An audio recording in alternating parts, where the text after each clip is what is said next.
The duality of fear and love. Well, I'm glad someone brought that up because it's a very common misconception. It's actually a deceitful notion. You know, I believe it's purposely perpetrated. The duality between fear and love. That is the idea that on the one hand we have love, and then on the other end of the spectrum we have fear. And the implicit notion is that those who fear cannot love, and consequently those that love cannot fear. Utter bullshit. Anyone that has children will know that that's erroneous. It's a false and deceitful notion. The opposite is the truth. If you love, you fear. If you don't fear, you don't love. Why? Because if you love, you've brought the other into yourself. And you've brought yourself into the other.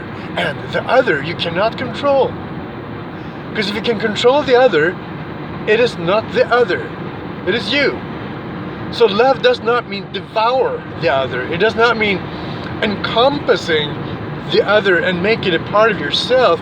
It means loving the other. So the other is outside of your own sphere of influence, if it truly is other. And if it's outside of your sphere of influence, you know, it can turn on you, it can lose it can hurt itself, it can hurt others. All kinds of ways for your love to be threatened. For the subject of your love to be threatened or threatening. Thus, fear. Fear is an entirely appropriate feeling. An older word for fear, and smoke this hippies, an older word for fear is care. I care. That means I fear.